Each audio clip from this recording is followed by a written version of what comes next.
Welcome in. This is XP for Heal. And this will start a bit differently than the others, but it's a bit of a thought, a bit of poetry, and some contemplations on some healing that I should investigate further. I've continued this podcast with both this wonder of talking and setting up an audio and different topics to discuss or maybe research into. And I mean, I've gone over the whole fact of post-Demon King era and the very fact of every day in some action, some form of choice that I make, I gain XP, whether it's by keeping to my wake-up schedule, my gym schedule, simply not letting work overwhelm me, applying for scholarships, taking a moment to look up at the sky, limiting the snacks I have, saying hello to a customer a bit more involved or friendly rather than NPC, hello, goodbye, input money, beep bop boop.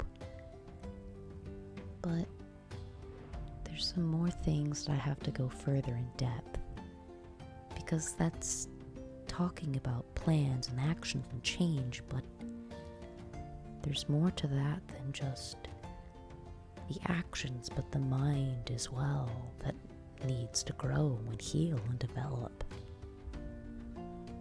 So here's something I decided to ramble about.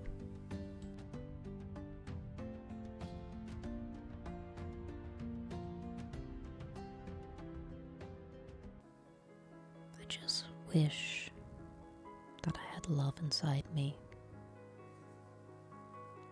The kind of love that I used to once have. I can remember it. I have plenty of notes and thoughts and memories and photos from that time. And yet, when I reflect back to that same place in my heart, after so long, I don't feel it there. I feel like a cup that has already scooped out all the liquid, that there's now scraps at the bottom of the barrel. And at times it's a feeling that doesn't invoke anything, but other times it does. And usually it's just in fear, in a quiet horror at the realization that something I thought that would last forever, something that I thought I could come back to again and again, would be drained dry, that it would be something of rarity. In the moments I do think I feel it, is from other sources, but not from my own. I know I'm capable of feeling it. I know I understand what it is meant to feel like. And yet, in the quiet hours, the lonesome hours, the times without others' input, it fades away, becomes a void, something unhuman and bizarre to even look upon. That's what scares me, to wonder, not even just that time has changed, that life has changed, that expectations have surprised me, but that's such a hurt, a loss, a betrayal, a devastation, a shift in ideas and morals and sensations are essentially burnt, that they can't reconnect. With their reconnection is a slapstick job. Nothing permanent, nothing holding steady. It comes and goes like nerve damage. You feel a spark, and there it goes again, in and out of existence.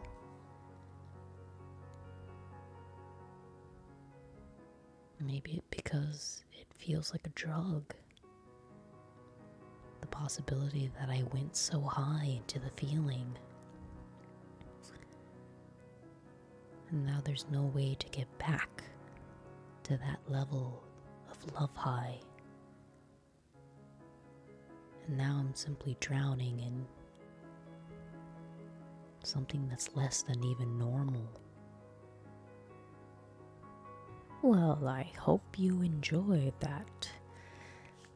Equal parts disturbing, equal parts maybe sickly, sappy, romantic, but even toxic and unhealthy ideas of what love is. But I mean, it was something in my brain that I wanted to describe, and it's another subject that goes into the topics I talked about before of dating sims and romance, but we'll continue that conversation at a different point. Of course, we talked about social media, we've brought up things of violence in video games, love and dating, otome games, the world of D&D, my escalation from virtual Disney Kingdom to Gigolo to now a passive yet content creating person. I mean, just to sum it up. Of course, I should talk a bit more of my experience in graduate school, education. I mean, that's a huge part of it because it does bleed into and guide where I want to study and research, and even how it affects my time, my management, my sleep schedule, anything that I enjoy, or even now, 20 years past, how anime is a much more mainstream, praised hobby, prize collection kind of thing. It still weirds me out to this day that I got those side sneering comments when I was younger about liking quote unquote those cartoons. Oh, grow up. Oh, that's weird. Or why do you want to see stuff that's not real? Or I can't understand the plot. Or oh, I can't do subtitles, or the dubs are too weird. Just accumulation of so many little nitpicky comments, and if I look back, I probably would find the same people who made those snippy comments about me having a passionate a hobby, a friend group that specifically liked anime and manga, and that we were weeaboos and otakus, that we'd find they too have come around to enjoy the same media, the same stories. I think in part that's the biggest obnoxiousness of, you can see someone, yes, they're appreciating and they're wearing the merch, or they're praising the show, or it just took them longer to get on the bandwagon when you started at first. I mean, it may be bleeding into the whole hipster idea, but even it's just that people made me feel ridiculous for liking something. So I guess it's really just that.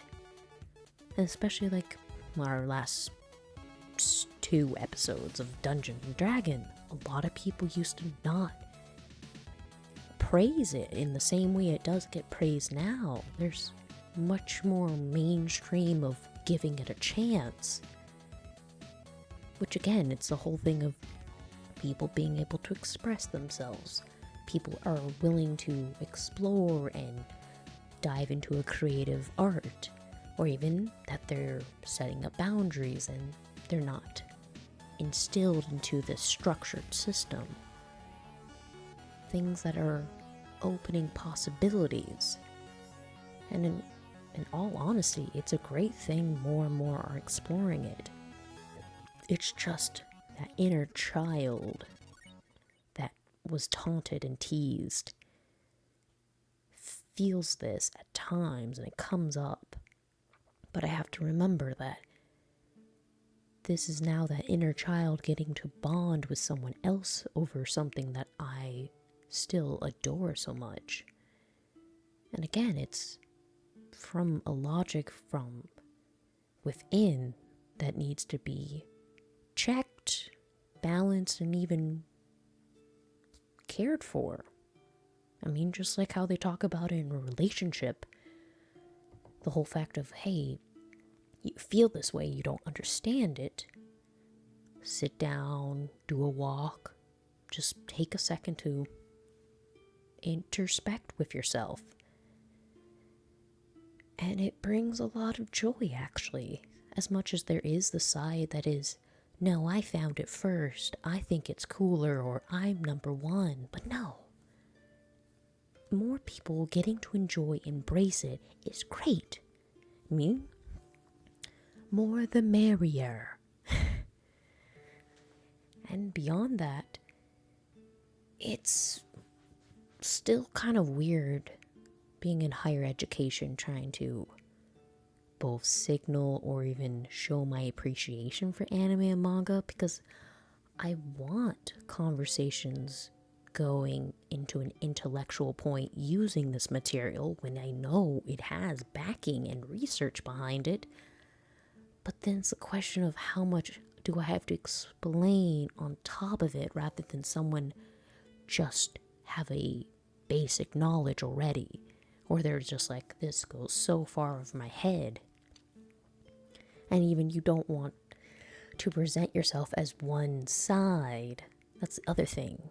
I want to be a multi-layered person that has conversations outside of this, even though I don't get enough conversations on the subject already. So the struggle of not overbearing, but getting a little nugget of knowledge out there.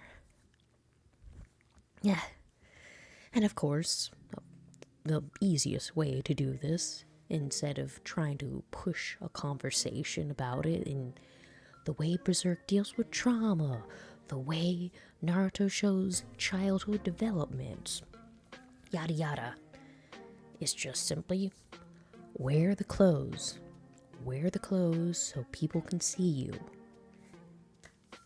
Even though it speaks to 1,000 different perspectives, it is something. I do remember in young school, middle school, I intentionally read manga in class so other people could signal to me if they like the story too, rather than me go up to them.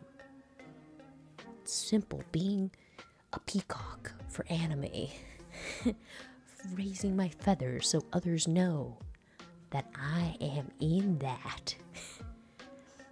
It sounds ridiculous, but bit by bit I try to do that so I can just maybe create new friend groups from someone who may not even appear to be in my same hobbies or ideals.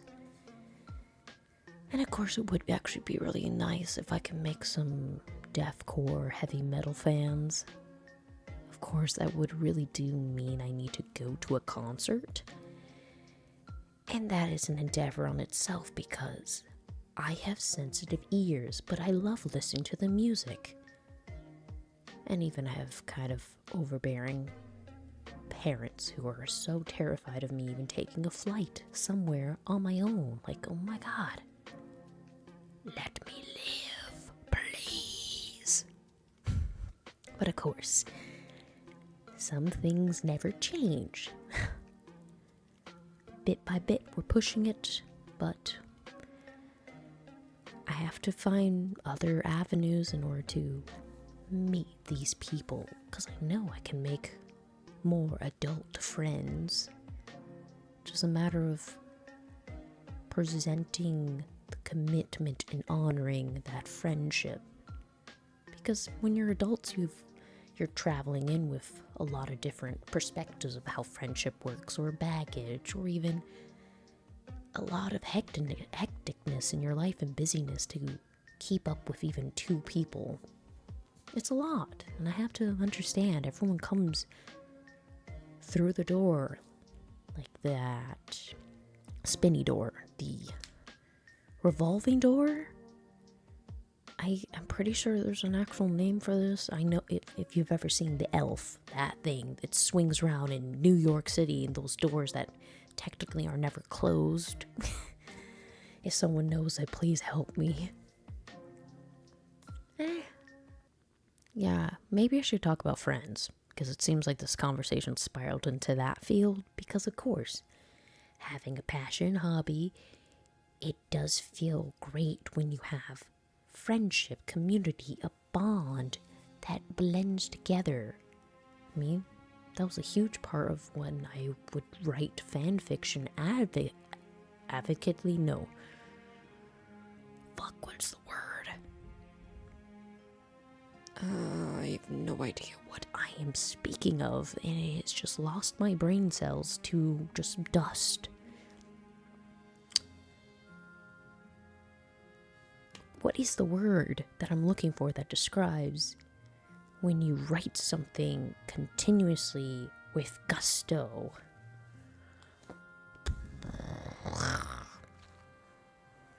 Not avengeful, aggressively aggravated. Okay, we're gonna have to look Google. Google, you're gonna have to help me. What the fuck am I even talking about? Egregiously? No, that's not the word. Gusto. Repeatedly, consistently. A word for keeping up with work consistently. I don't know what you're looking for. What is a word for consistently called? Am I trying to say audacious? Is that the word I'm looking for? Yo, we're about to find out. Okay.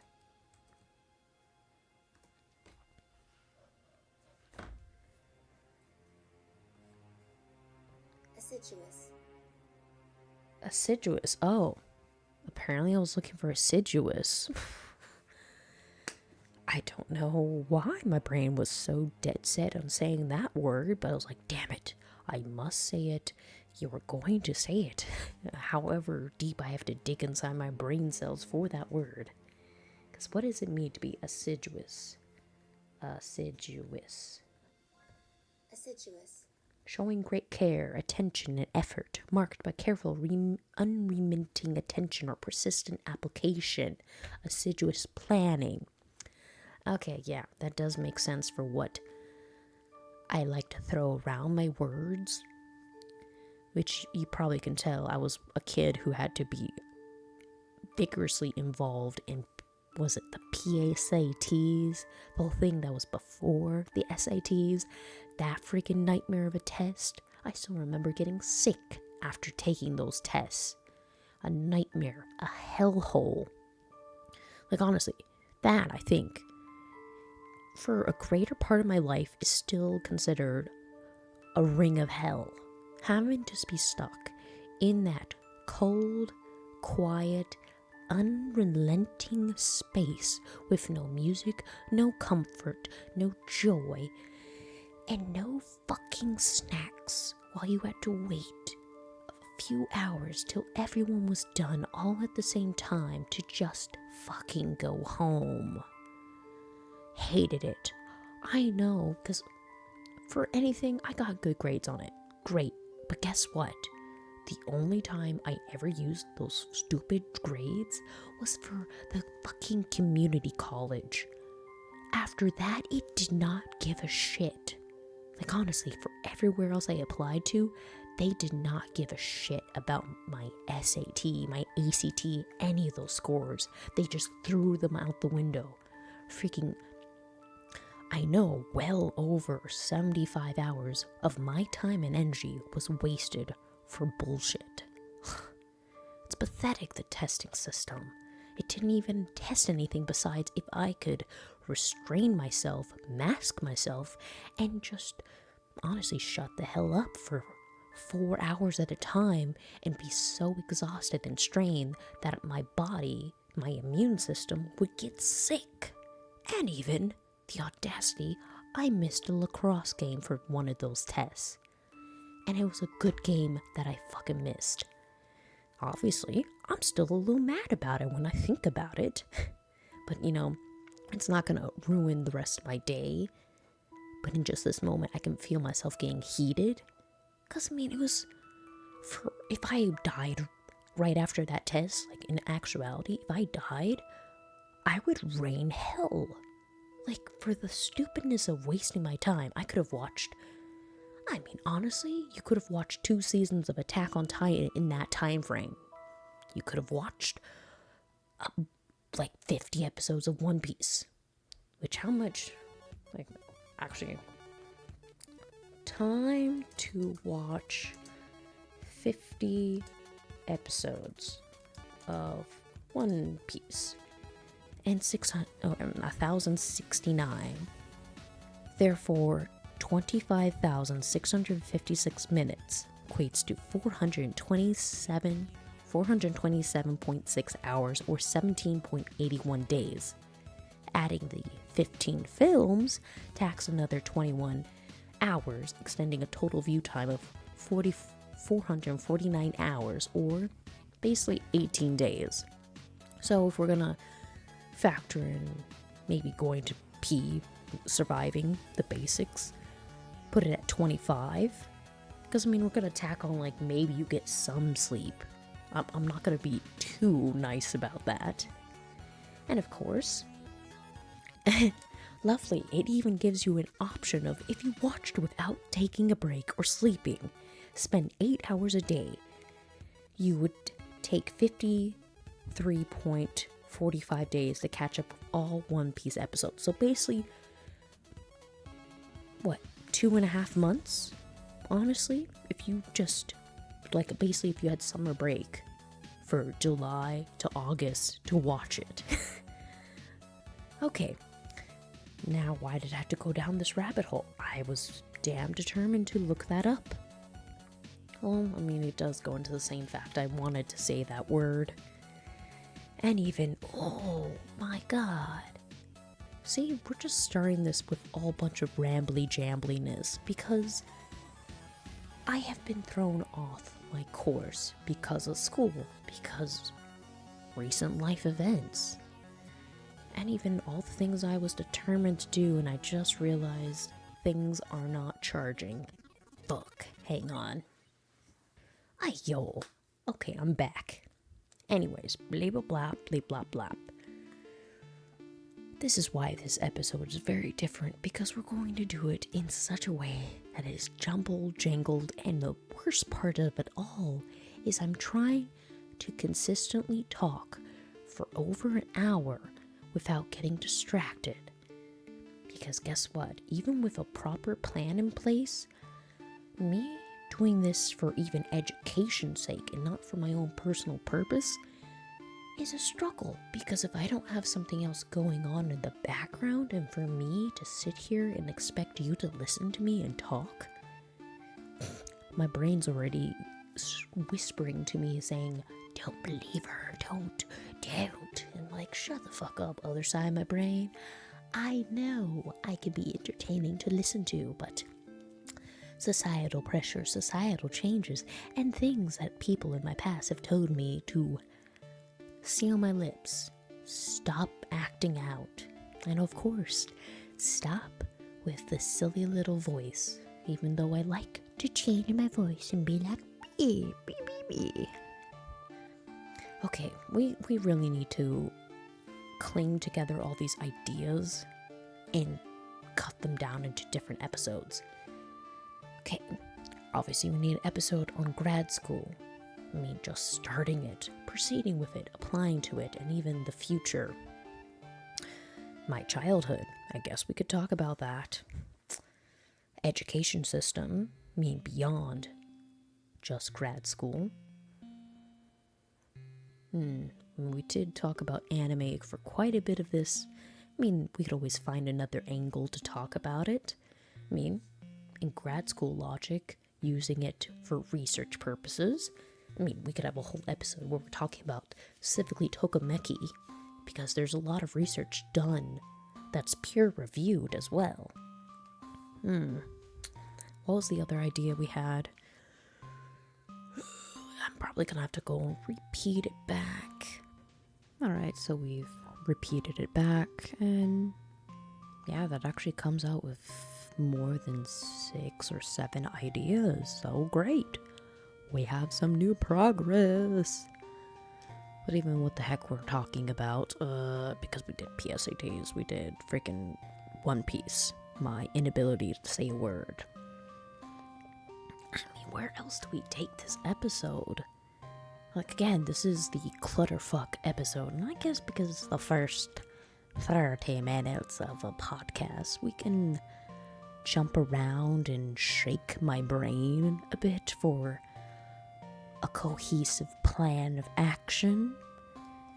I mean, I don't want to talk about grad school quite yet because I would like to see myself, complete the semester before I start throwing out my thoughts, before actually seeing both my graded attempt and even the completion of a course.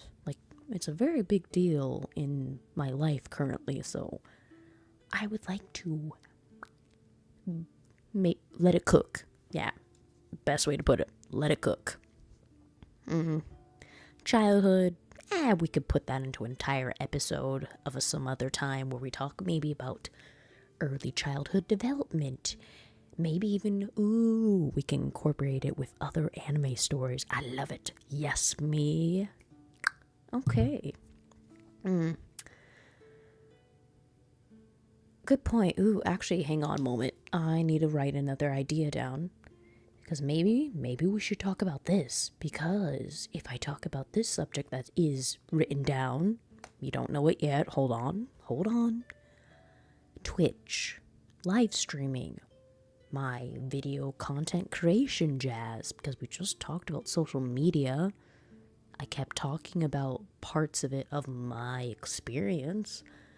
Maybe, this is the episode where we dive into how the frickaroony I ended up deciding to live stream, that I have all this fancy equipment now in order to do this thing.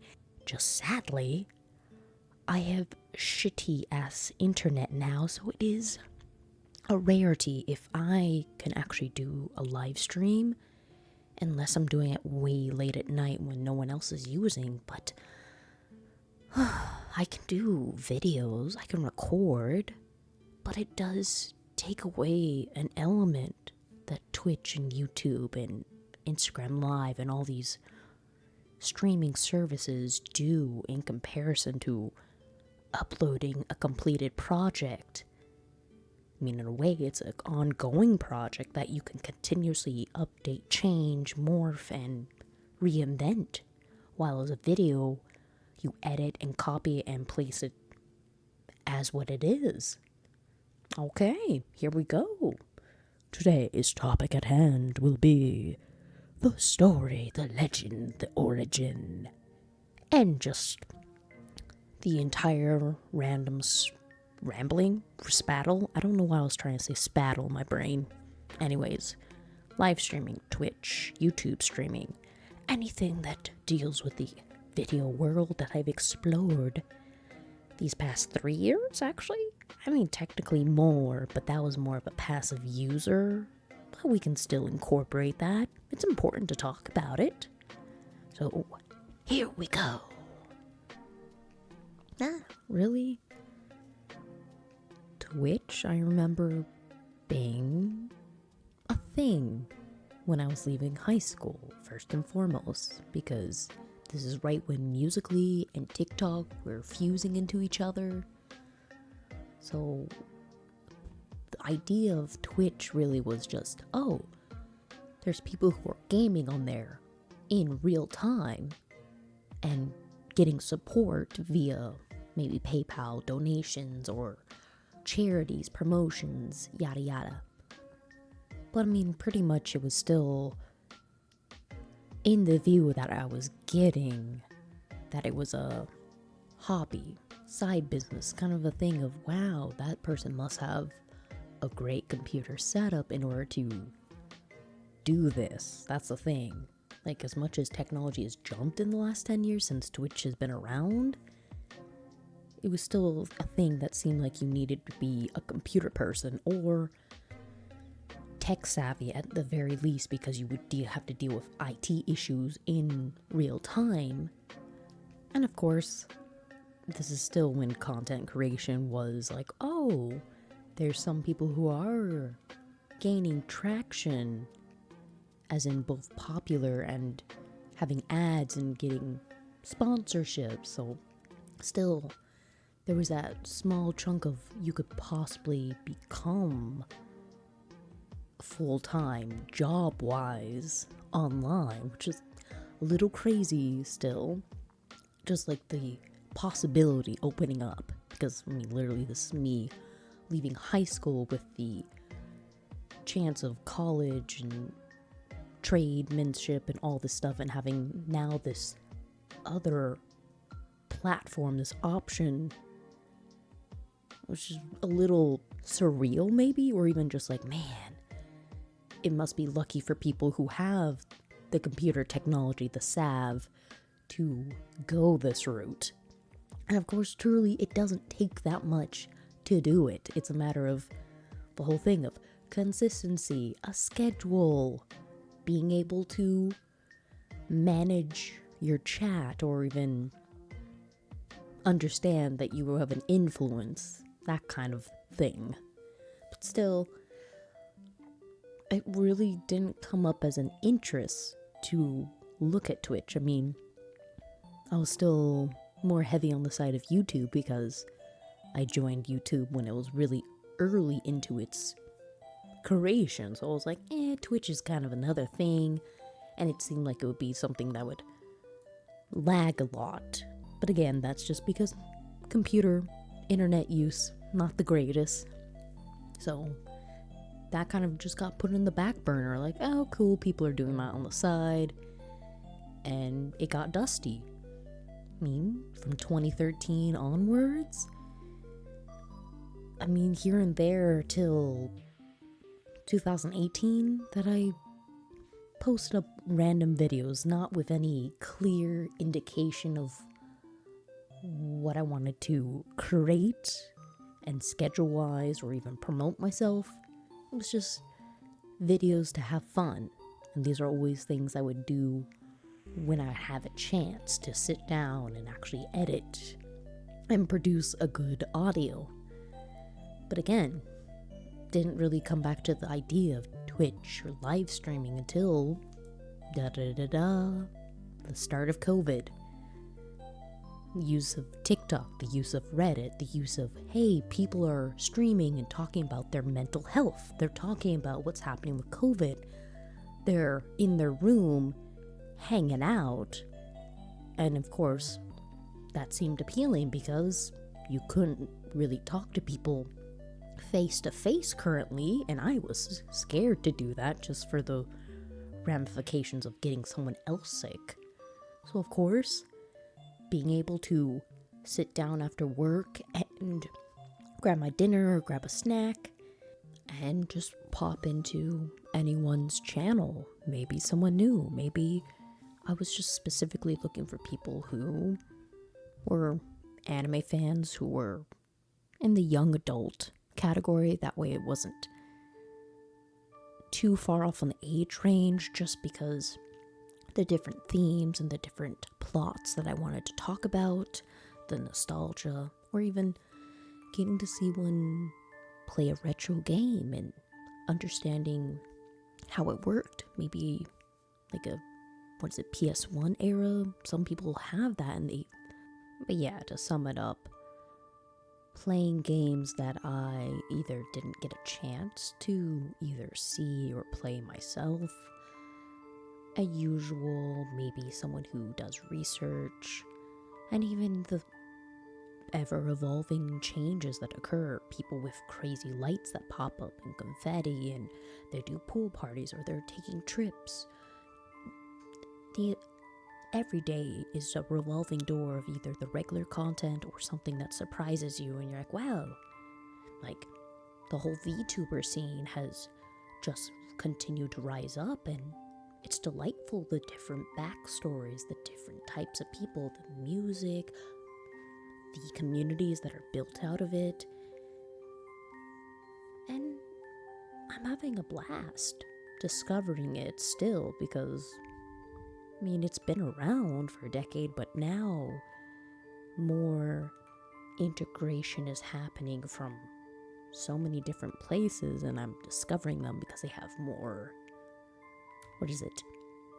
visibility? Because again, that's something we'll have to talk about, is the algorithm and finding people, because there is the great pluses and the disastrous side of Twitch as well that has to be talked about, that have come and gone and continue to lurk in the background and the main screen. But of course, that's things I'm gonna have to talk about using the website, because some of it I'm not well informed of.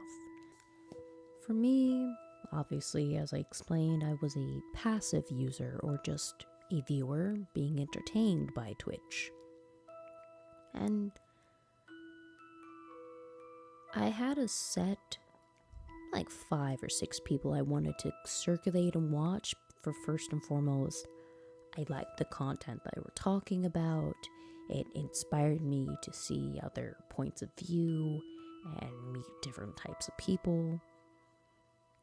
It gave me a place I could unwind and decompress if I was stressed. I was able to fall asleep to some of these streams, have a good little laugh, and even start to discover there was different ways you could go about streaming. Of course, at this moment, I was with a laptop, and I didn't think I could use that said laptop and do the things that I was seeing on the screen. But honestly, then it opened up the whole YouTube and TikTok, where people were explaining that you really don't need a whole lot of fancy tech to get started or to run a clean, smooth, engaging stream. Really, it's just, the main thing is you need good internet so you can keep running and not crash. Because for a huge portion of people, they're just listening to it in the background. Visually, yeah, it's fun and entertaining, but even your own internet may lag and you might get funny pictures, blurriness. So that was being reiterated, and with the people I was just chatting in their groups and seeing how they go about their business and how they want to run the show, it started making me realize the kinds of things I wanted to express or even move back into video editing and creating, because I like that. But a matter of being in real time talking to someone else or trying to game or chat, I guess I didn't think, I just didn't think it could go so easy without any stress. But the day I downloaded, what was it? At first, I used Streamlabs. Yeah, because I've moved over to OBS now, realizing the more shady practices that were going on with Streamlabs. But again, Streamlabs did make things pretty streamlined for a lot of people who were just trying to figure out the program and the overlays and the different alerts and whatnot. So I can't entirely knock it when they did give access to uncomputer knowledge people, or they don't have a lot of time to figure out this stuff, because when you get into OBS, it gives you so many different controls and buttons and details that you can mess with over and over again. And if you're not careful, you could end up just deleting your mic, deleting your screen, or having it cropped wrong, or the lighting looks bad because you mess with the gamma. A million and one things can happen, but again, there's so many people who are giving advice, giving tutorials. It's a matter of taking that 5 to 10 minutes to scan through, get the information you need, and take the time to open up the screen and start throwing in your artwork, either by your design or someone else, because that's another part. Beyond just getting the stream program itself to operate with your computer, with your software, with your internet, then you gotta present yourself. The presentation, the flair, the style, what says me on the screen. And of course, what did I even do? I just went ahead and made my own overlays, because I thought, hey, this would be cool. I know how to work Photoshop and graphic design. And it kind of frustrated me at the beginning for how specific the pixel by pixel in order for it to fit, and then realizing that some of the stuff really needs to be moving parts rather than just one giant slab. Oh boy, or even realizing that you could adjust and crop your images instead of having to just resize it. Like if you do the Alt or if you do Shift, it does a different transformation.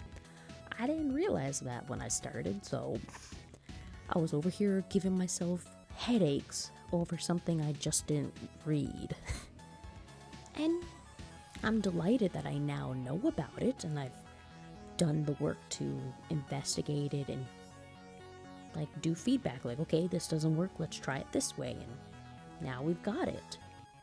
Of course, I have bought overlays, 2 different kinds, which I'm happy how they came out. For one, being spooky time Halloween, I enjoy it. I didn't really get to use it this year, but I might just go quickly in and throw it back on so I can do 1 or 2 recordings. But I have it for next year when I actually have the time to reintegrate it. But for the moment, the other one that I bought has a computer, lo-fi, chill night, gaming on your computer to the rainy days kind of theme. Because I was using my own other overlays, and honestly, the only reason I changed it is because how many freaking artists, quote-unquote artists or scam artists, would just come into my chat and just start asking if they could give me art, start promoting themselves, and it was so annoying having that over and over again. Low-key is just them saying my art was ugly and they wanted to fix it for money. And it just discouraged me so much that they would come in and have this really pretty much fake-ass conversation with me when I'm having a good time chatting with myself or chatting with someone else and playing my game, and they come in with this freaking spam bot routine. Honestly, sometimes I just accepted their friend request because they just didn't have the self-awareness to realize that they were being obnoxious and 100 times rude, because even every single one of those who came in had really bad art when I went to look at it. Like, it was gross. But hey, I've learned my lesson now. I moved on, and now I've put into place some, spam message protection, so they would stop sending as many messages, and even just understanding that I have boundaries. If someone's promoting their work and it's entirely not in the conversation I was having before, I can just boot them and be done. And if they want to continue to pester me, I can block them. Simple. And honestly, I have to say, the way I went about maybe creating, making, changing, updating, or even crafting my page, my streaming persona, my frame, however we want to put it, because I'm not a VTuber, so I don't have all that rigging and digital content that needs to move with your face. But I went into it with the anticipation of having a few different screens in order to change the view from game to me talking to maybe highlighting something else that we're looking at online or around the room. I mean, putting background music to liven up the quiet moments. People showed that you could make a reel or loop of videos.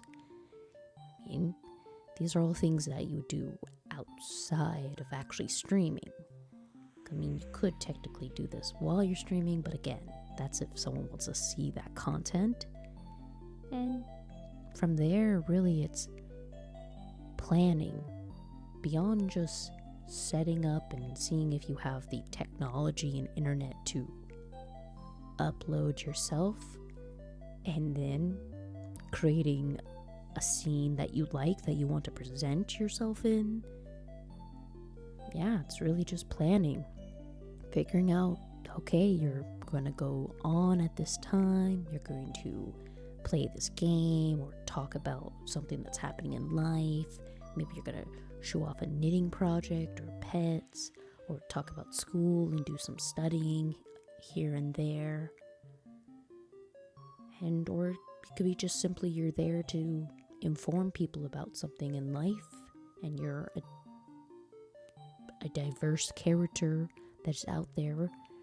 You could be a VTuber from the stars. You could be just shenanigans, a frog giving advice to people randomly online. Who knows? And once you click that start stream button, you're presenting whatever you want. I mean, sure, you would have to edit and chop it down later if you're wanting it to be presented in a different way. But going live, you're having a conversation digitally rather than face to face. You're not waiting for uploads and analytics to come through. That stuff you'll have to wait until the end of your stream after your chat has left. And especially then when you're streaming, if you're not a very big streamer, then worrying about being a moderator as well and making sure you're doing all your safety checks beyond just being a friendly host and meeting and greeting and entertaining everyone who comes through. Now, that's everything to start you to the very premise of beginning the game. And really, beyond that, it was just the whole thing of planning, figuring out what you were going to do for the next stream. Maybe if there was a problem that you would address it, or have to figure out if you need to do moderation. And I mean, my own way I went about it was, which was kind of a botch, well, not kind of, an absolute botch on my part, where I began a game pretty much in the middle. Instead of starting the game, I would just go in and play the game without really talking about it or introducing it. I had terrible sound design, bad lighting. I mean, of course, and overall, my overlays weren't the prettiest, but they were still decent. it presented a style. And yeah, the whole thing of you should spend at least the first hour conversating, getting to know, or maybe talking about theories. Even just like what you're gonna eat for lunch. Something that gives people time to come into the stream, catch up, maybe ask questions, or see how you play the game, or your theories of what's gonna happen next. Of course, I didn't go about it that way. I was like, I'm here to play a game, and maybe I was using it as peer pressure so I would complete the game as well, because it was an RP game that I hadn't tried before. And I wanted to test my abilities and puzzle skills. Because the last one I played of the same game was a bit more open world and side quests compared to this linear dungeon crawling story that the previous one had. Entry? I don't know. Basically, I was playing backwards in the game series of the latest and going further back in time. So I'm now getting into the era when the games were brutally difficult with no saves, no help, no heals. And I'm still stuck on one game, continuously dying to the final battle. And from there, of course, I started to learn that, hey, my sound was crappy, my lighting was crappy, maybe I tweak it a little, do this and that, or if anything, I did technically finish that game on stream, which did slowly bring some people in to watch as I was having a good time searching it, battling, and especially with that first game's end boss, I ended up just having to record a video because it took like over 40 minutes to finally beat it. Oh, but it was such a satisfying victory against that final boss battle. A little sad how it ended, but it made sense for the story that they were building up to. And of course, that was a way to jumpstart me to feel comfortable being on screen.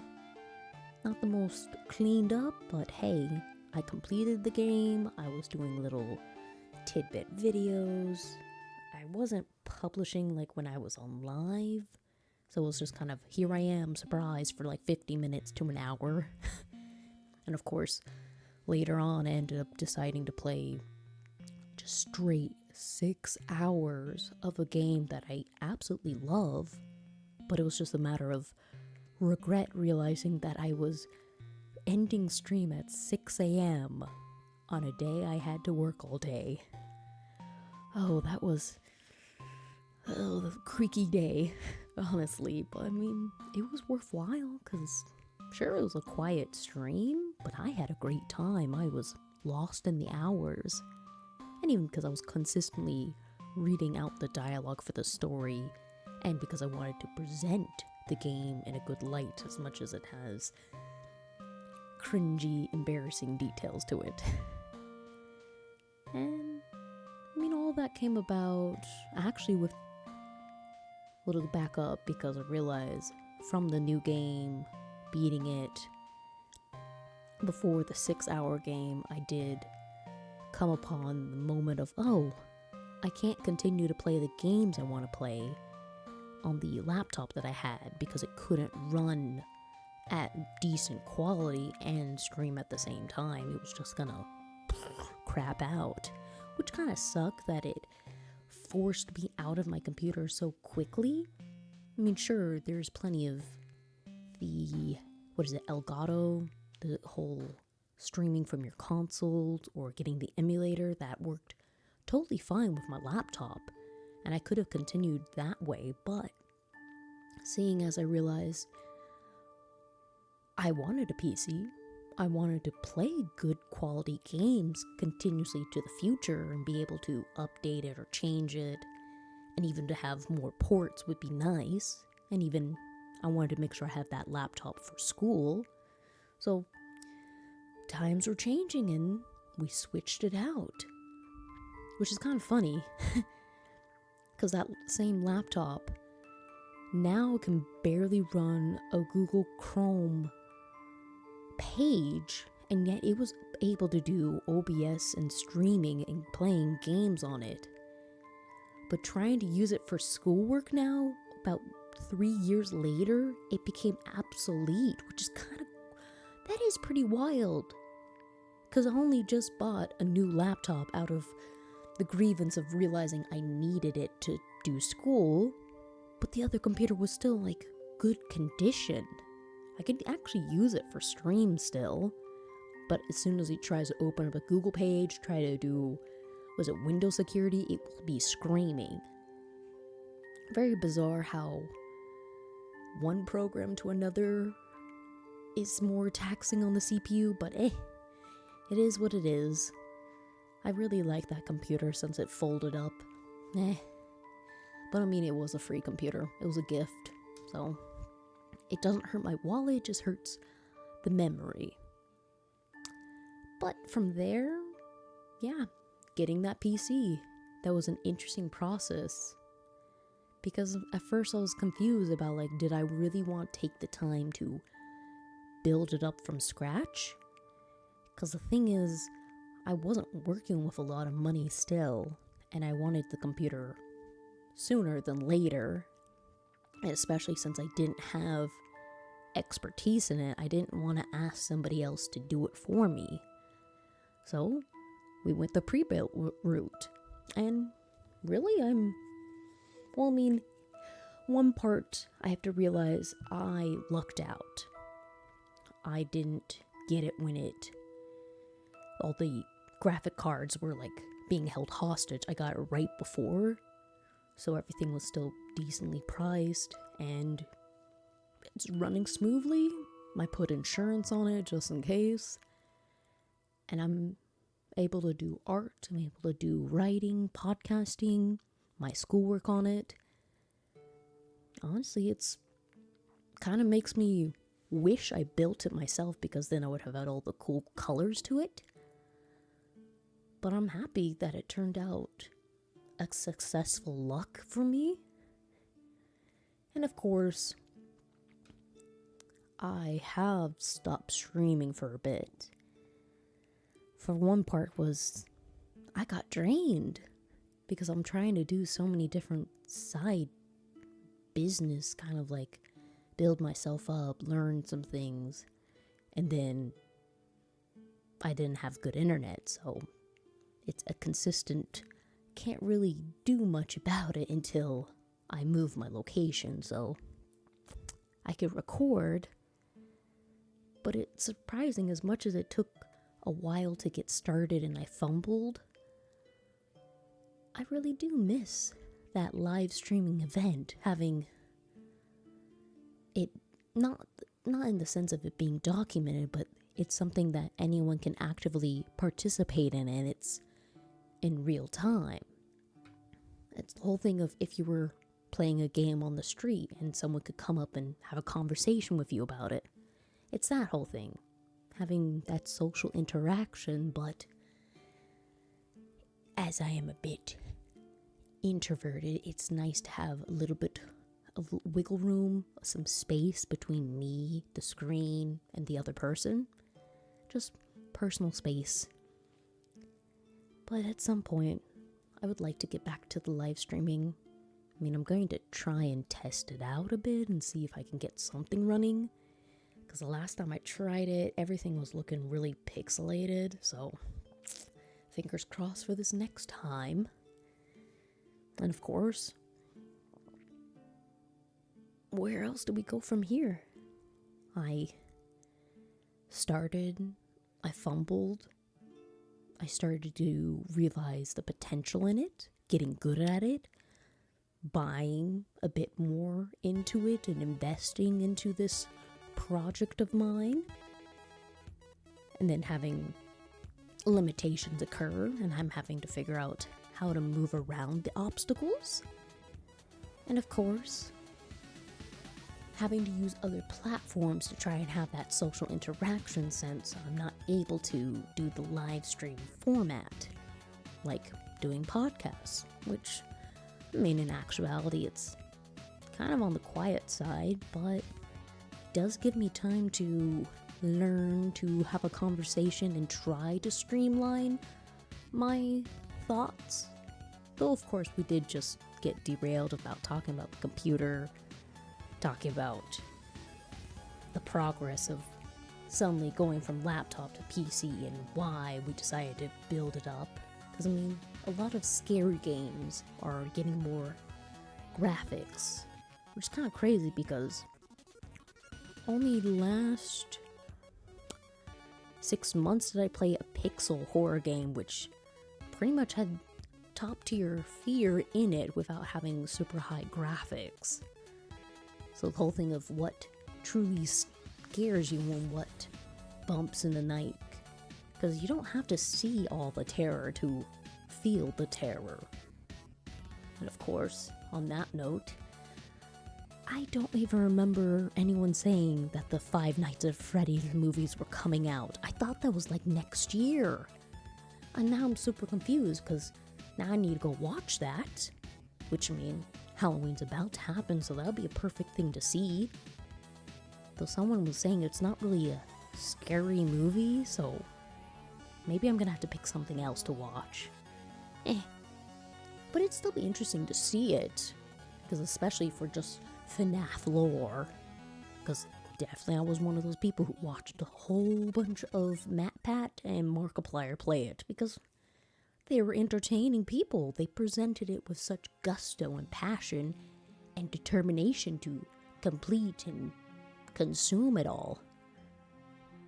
And yet again, we got distracted with sidetracking with movies and other things, but I mean, the FNAF thing came up because of spookiness Halloween and because I just watched half of a YouTube video of someone I usually watch. But yeah, it's a good little distraction.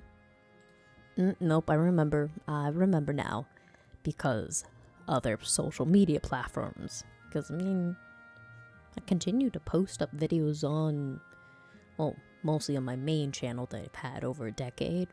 Of course, I've made an official YouTube as well, but it's starting from the ground up when everything's already overly saturated, so I have to give it more time or even maybe do some more clickbaity titles in order to gain a little bit more traction. Because the time I actually started to get more traction was titles that had goofy, cringy titles, and because I was uploading something that had just recently come up. Like, if I stuck on top of the trends, I could,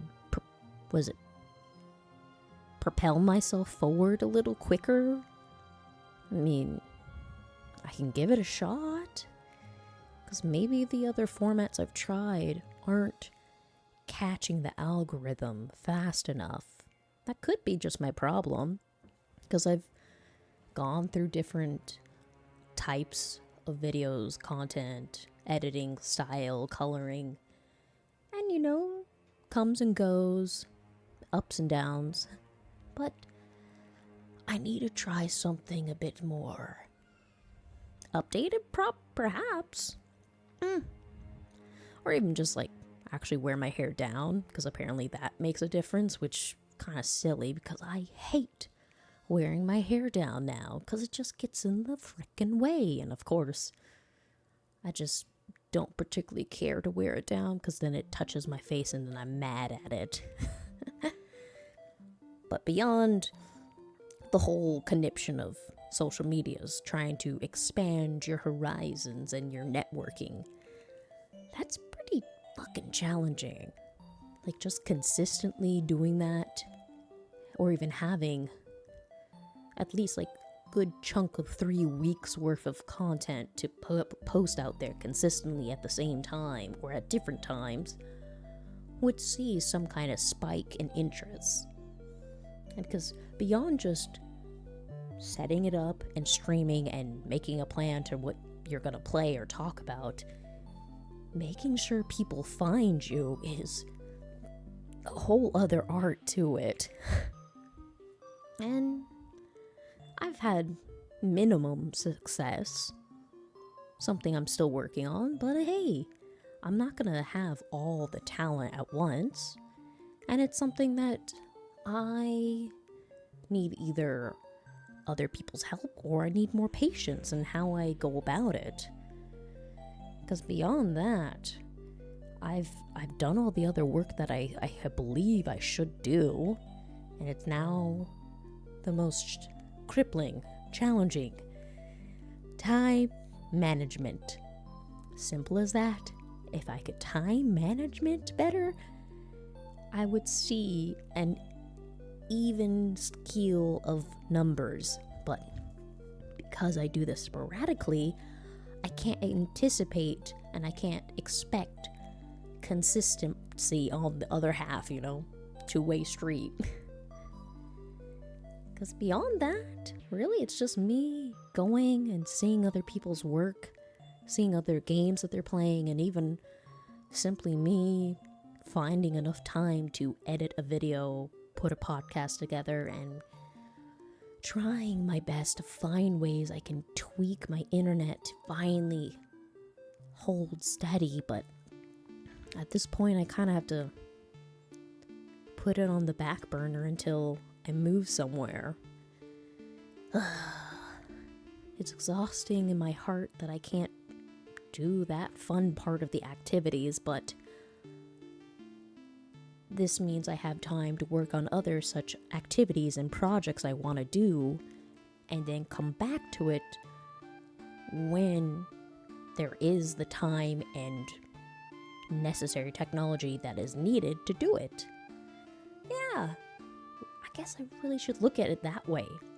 It's putting a pause when I should figure out something else. Okay. Great talk. But beyond that, what else could we talk about with Twitch? I talked about at the start, the whole drama. Well, not drama. Well, there is drama, there is the pushback, and even there's the money issue. Because, hugely, ads, ad revenue, and how much Twitch to the Twitchers, the streamers. That's a huge topic to talk about, because we can mention for the minimum amount of time and the maximum amount of time that people could just put ads on when someone wants to see your content is pretty much, what is it? You could do 3 or 4 small little ads back to back. You could do them at every hour. You can manually put them in. What was it? Something like you could go beyond even 10 ads back to back. Already, that's, if anything, that's well over 5 minutes just sitting there behind an ad wall, and you can't hear what's going on with the streamer unless you pay money, which is hella frustrating for both the streamer themselves and the people who want to see their content, because the whole thing of free to play, so many companies make it so hard to just have that as an option without burning up all your time in comparison to burning up all your money.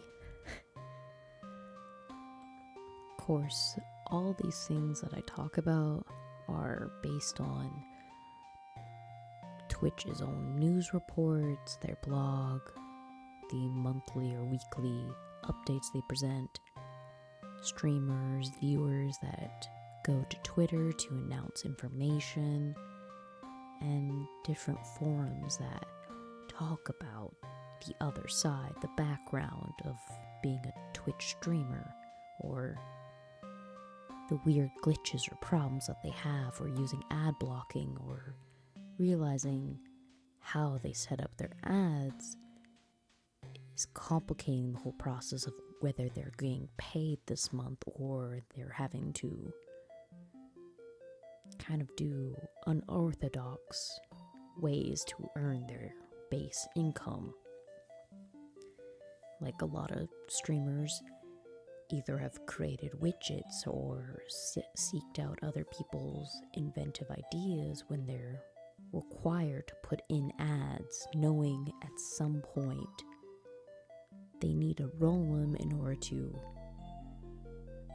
get their revenue.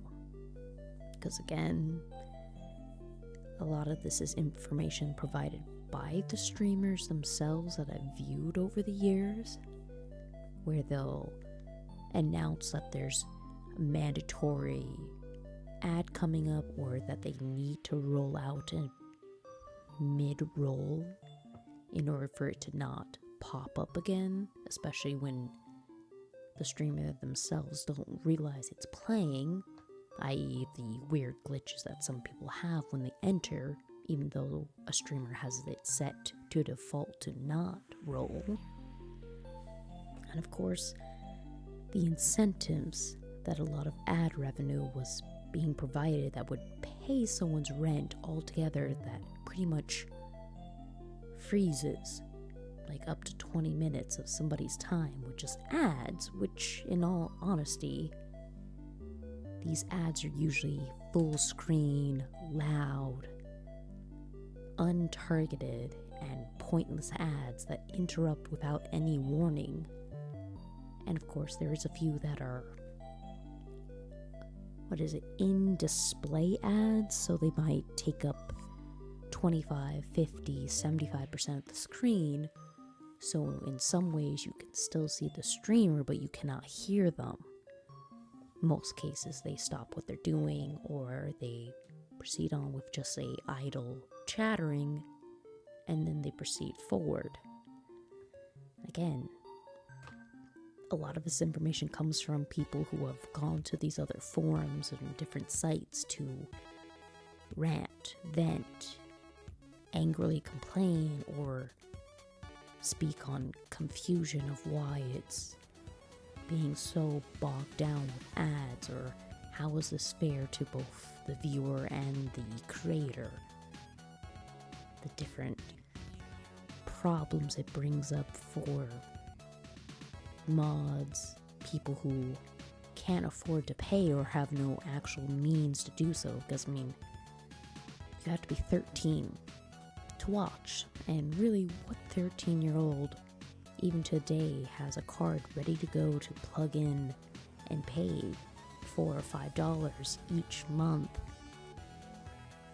when it's not like in physical cash or being used for their day-to-day hangouts? But again, depending on their life and their choices, it might be something doable, but not for the general populace, because then there's even this turbo thing as well, where you can pay some kind of chunk of money in order to not see the ads but not be subscribed, so then you can continuously watch multiple different people. And of course, they brought up the hyper chat, which YouTube already had, so it still felt like another way that they're trying to push for people to use their money, even though they shouldn't have to pay to get their chats emboldened. But that's something like channel points could already automatically do that is free. It's a whole lot of messiness. It's definitely, with all that issues of people's base income being messed with, and then people's pushback and even praise for the system, really is the main thing that keeps me from either gunning for or achieving affiliate? I think that's what it's called. Because it's really like, it'd be cool to have channel points, but I'm not really actually worried about monetizing. It'd be cool to have that accomplishment, but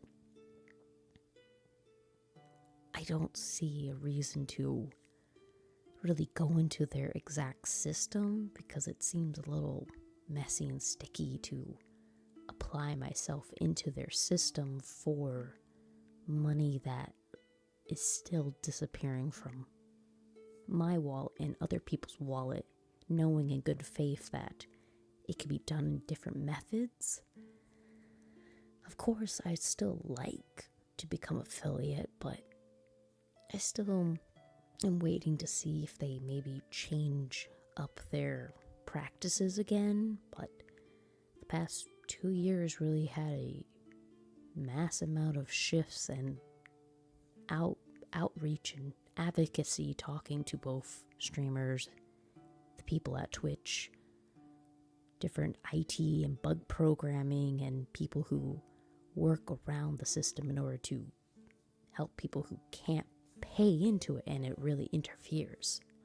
The dramas of Twitch and whatever else will happen. I mean, there's even the whole deal of TwitchCon, 2 different events where people pay into a whole bunch of money and time to go out for like pretty much essentially a week, half a week's time and effort to promote and exchange information and communicate with each other.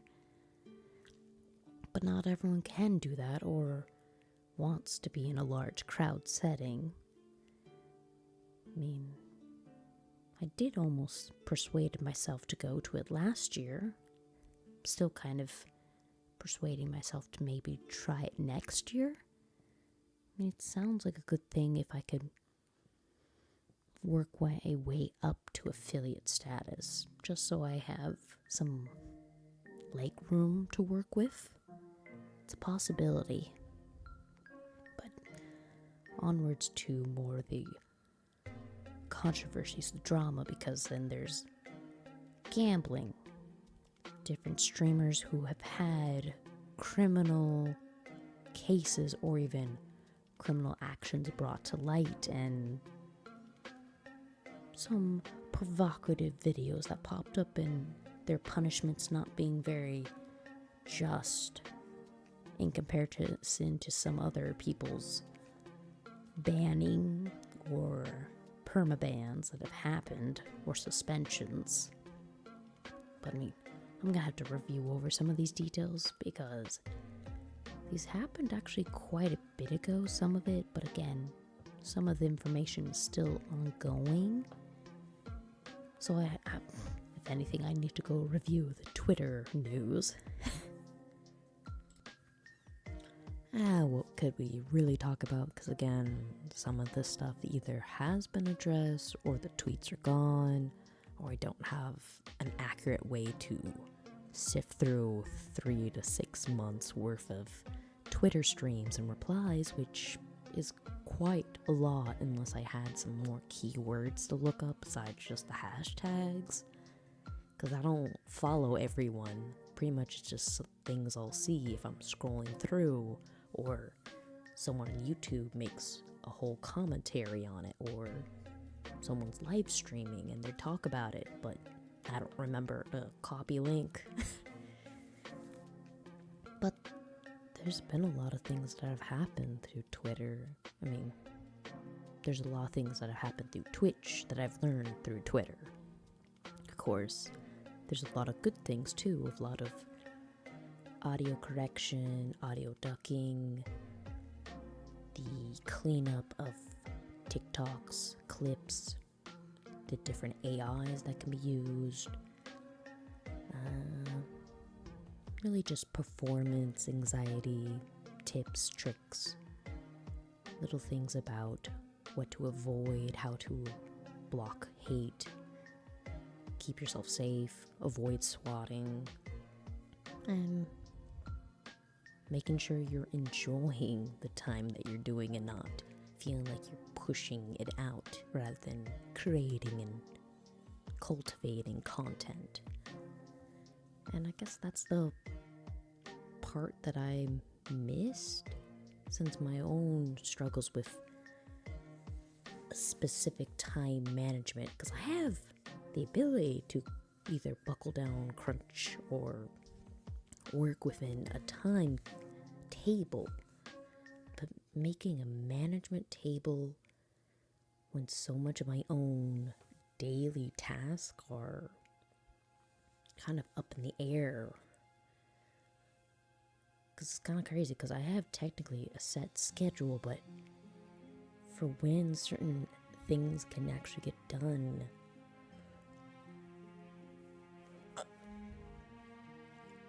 the way things can actually get done, it fluctuates from 2 hours different one day to on time the next to suddenly I have extra time on my hands and it confuses me.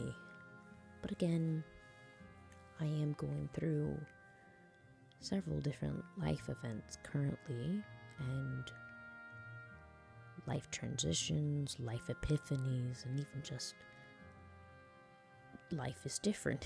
Just entirely, things are different. The expectation, the belief system, and what I knew was happening last year and the year before that compared to here is vastly different, and it leaves me on unbalanced guesswork. But it opens up a lot of exciting opportunities and possibilities, and it just leaves me to pause and wonder where next November is going to be, rather than next week, but even entirely another year.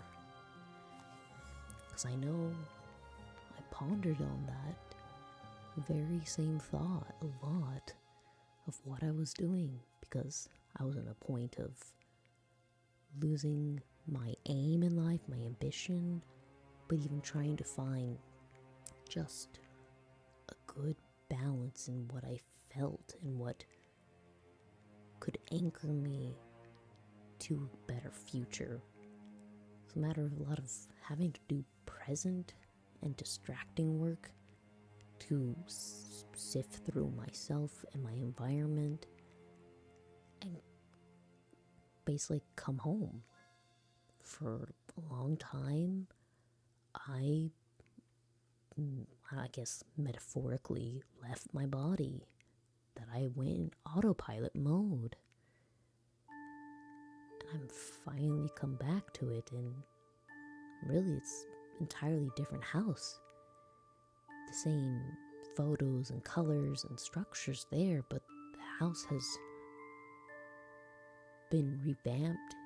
Parts have been changed, destroyed, corroded, and updated, maybe even removed altogether.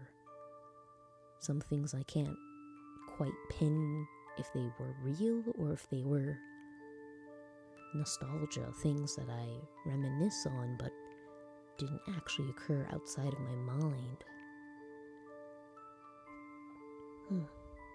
That's pretty weird, because taking into note, because I am, 5 days since my birthday?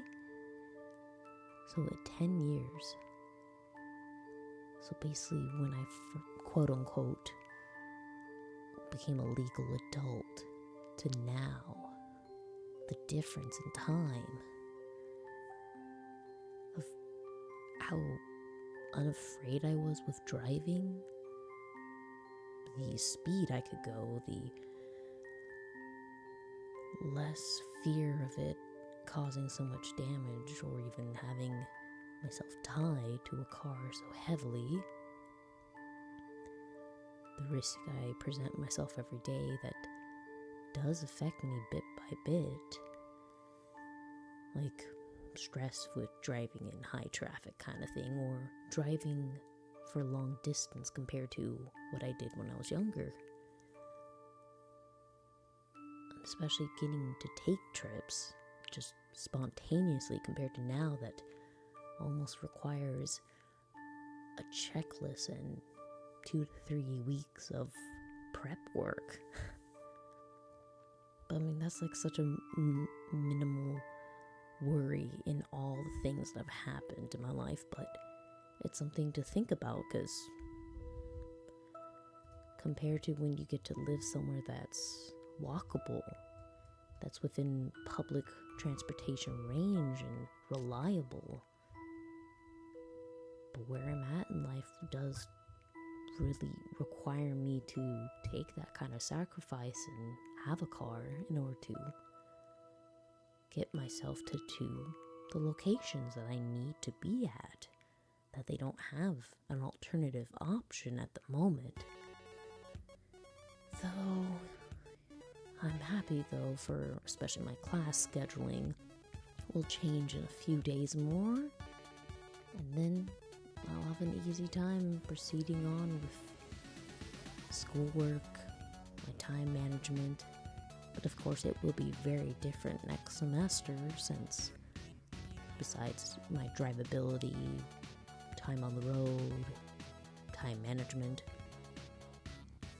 it's the season without holidays, essentially, besides one specific in March. But other than that, we'll have a lot more classes that we're expected to be present in compared to this semester where it was holiday heavy. So I do wonder how that's going to affect me as well, having probably like 6 or 7 extra sessions I need to be at, especially making sure I'm continuing the upkeep of my nutrition compared to what I did before. Definitely not angry snacking and actually being responsible with what I'm consuming. And of course, prepping ahead quite a bit.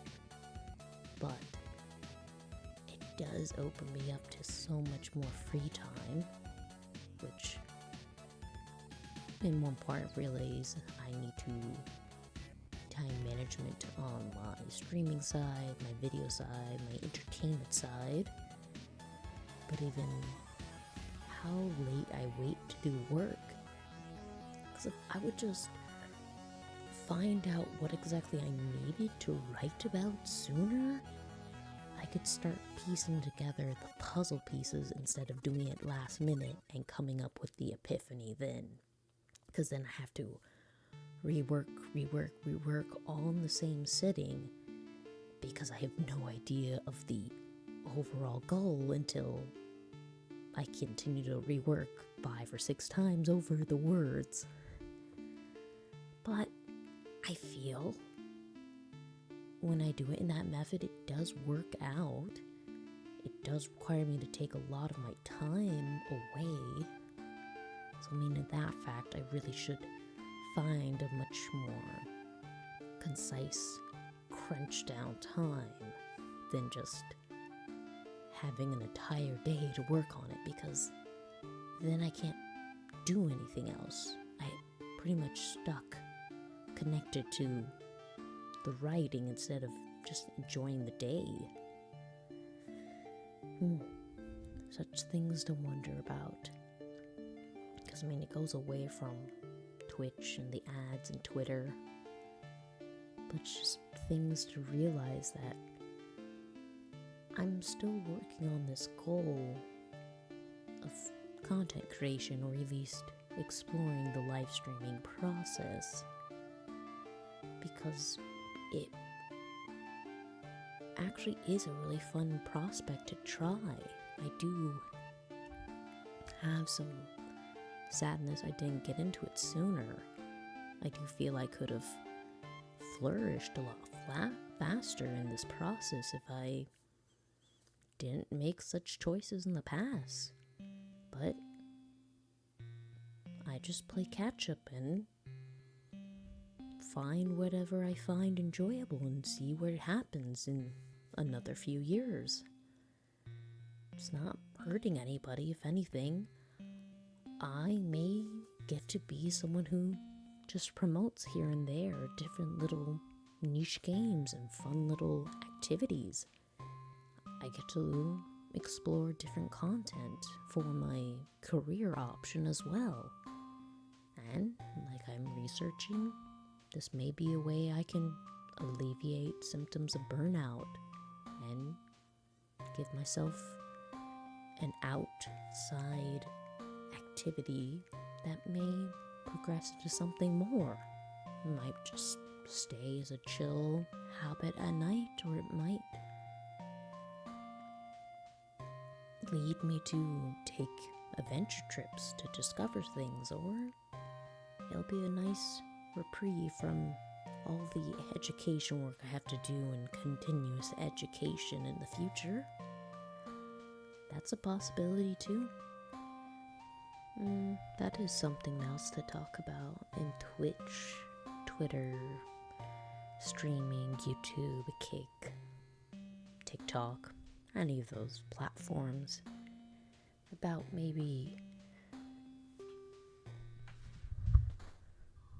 the myths, the expectations, the suggestions, the idea, the grass is greener on the other side, and viewer to streamer, the participant to the entertainer.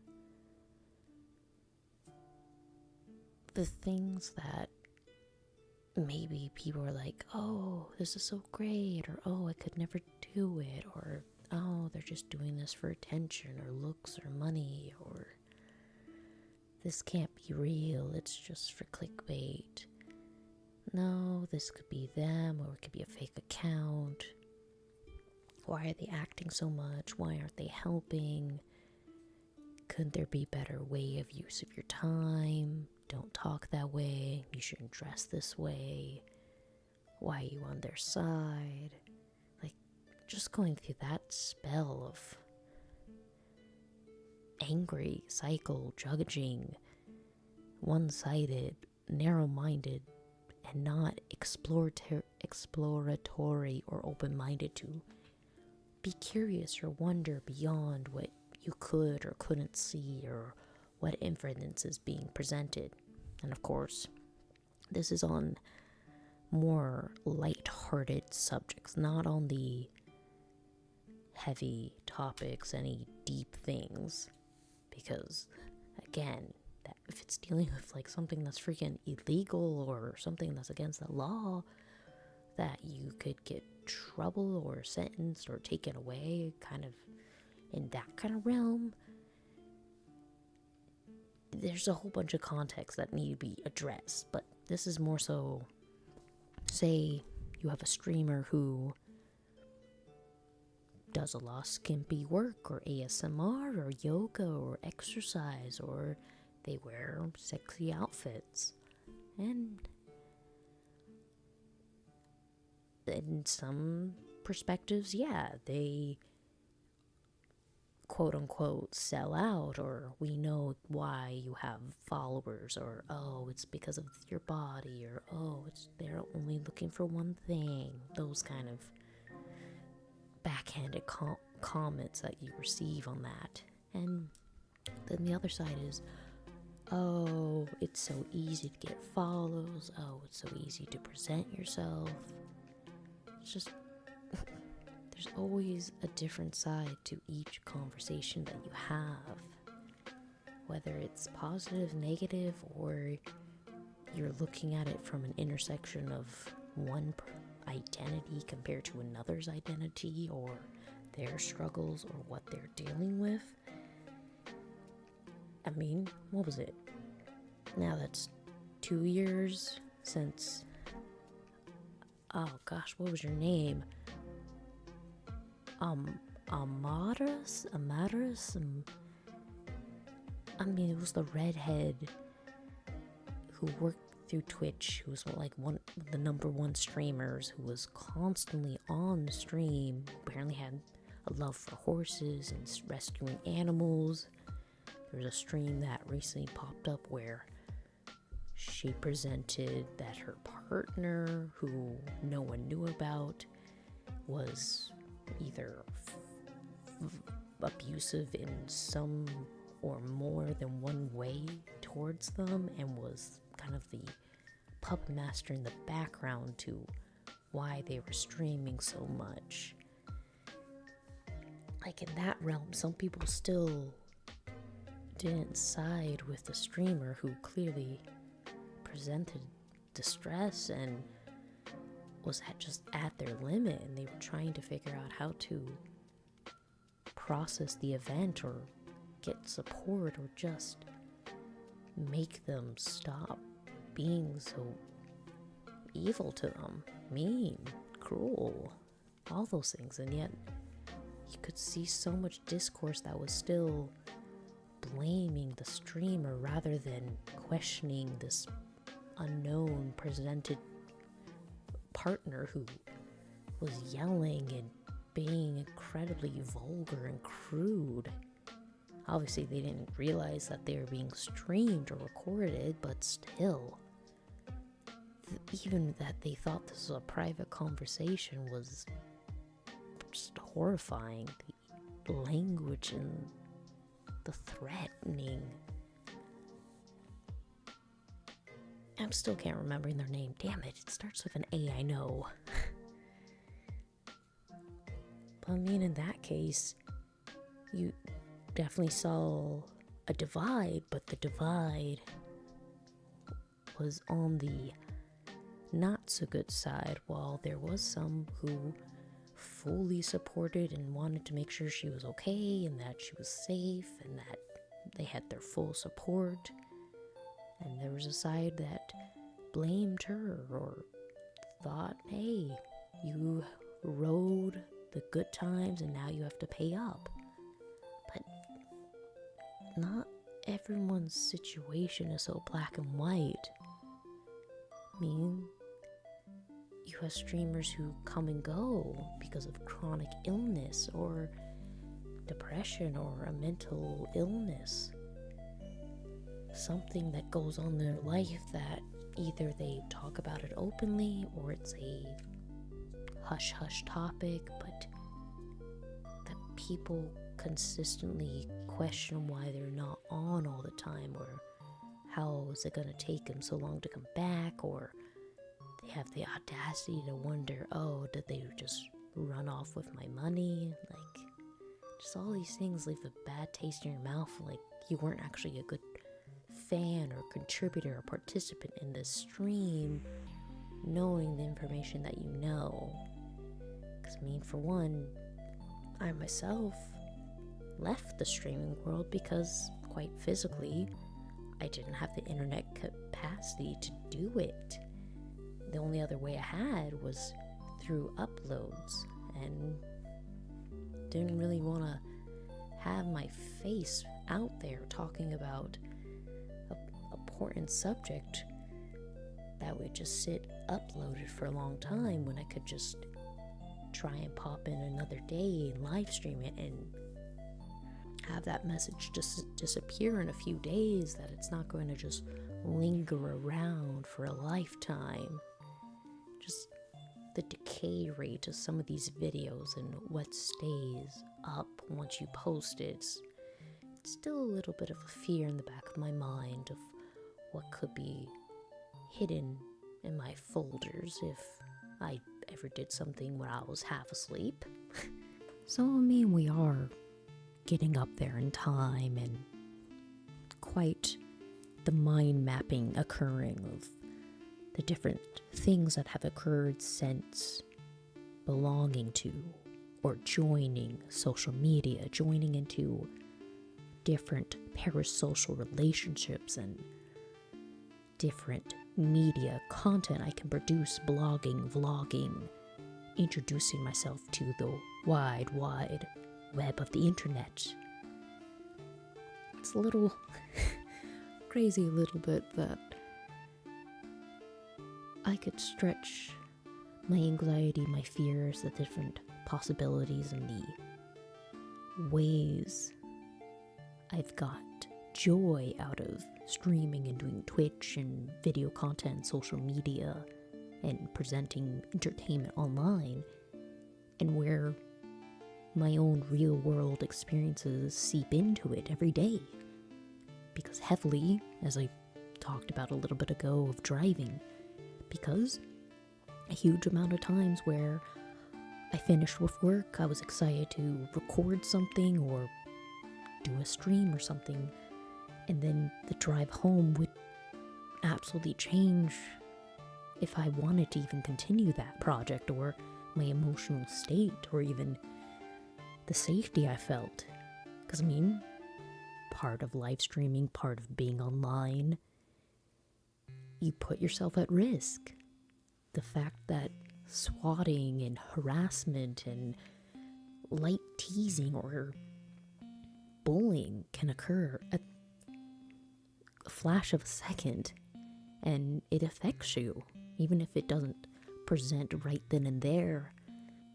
Having yourself deal with the pain rather than the simple pleasures in life, and your own body's mind trying to give you max pleasure, basically min-maxing your life, and as soon as one tiny inconvenience comes up, you want to go to the extreme of self-soothe, cope, pleasure yourself rather than dig into the pain a little bit.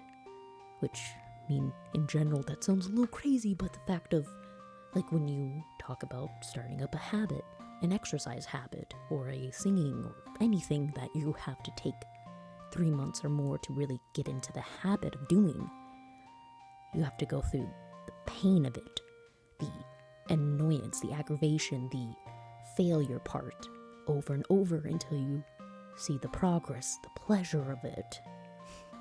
And as much as I've done this for, in one part over 10 years and another part in only 2.5 years, there's moments I've gotten lost in the joy of it, in presenting a vulnerability and openness to my inner thoughts and my introvert moments where I'm not physically interacting with another person, but I'm simply enjoying content that makes me feel something, if it's anger, happiness, confusion, curiosity, something. And the very fact of someone could come in and wreck it all at a split second, it's scary. And it's just something to go around, what's the word? Swing around, not beat around the bush. Reach around, work our way back? Backtracking? Is backtracking? Yeah, I think backtracking is the word I'm looking for, actually. See, just had to figure out the brain's process of what the word was. And even that I have a lot of times where I have such a confusion and lost in my mind to figure out a word that I doubt myself presenting that side to other people, and I feel like I would be wasting too much time having to process those words. So of course, doing out of live streaming or non-live streaming content, I can edit those things out or just put snippets so I can seem laughable and enjoyable. The tidbits, the bite-sized bits of when words do not come into mind.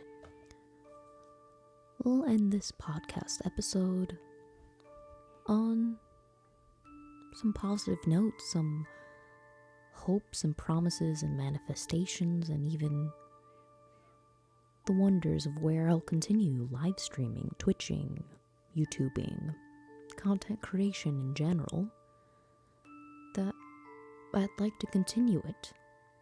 I want to pursue it a bit more regularly and not so sporadically or manically as I'd done in the past, because there was a point where I really enjoyed nearly every day or twice a day popping in, playing 2 hours or 3 hours of a game, or chatting and rambling and wondering about what I was going to do next. And of course, life has changed year by year in different perspectives and different feelings and where I hope to go.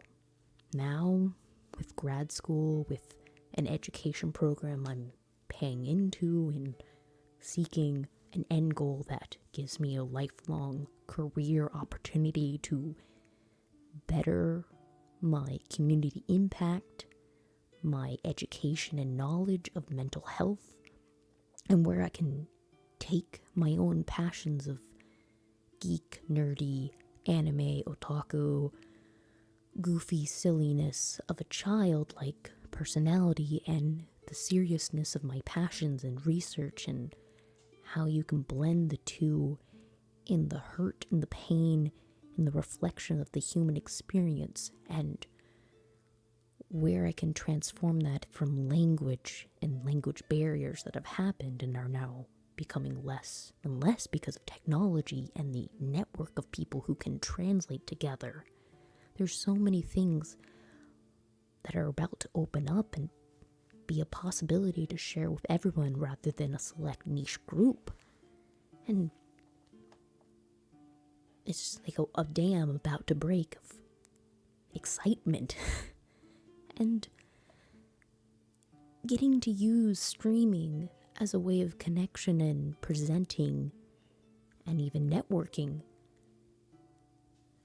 and changing the way I go about using the internet. In a way, it's like space, so it's a new frontier. So, we'll depart for today with terror, excitement, and really a smile of a successful part of the year and accomplishing the very steps to build the foundation of what I expect to be the grandest part of life, the challenging, obstacle-filled adventure, but something I really believe in and hope and love with such a passion. I don't know where we're going to take the next episode, but we'll see you before the end of the year. Have a good day. And this was XP for Heal. Till next time.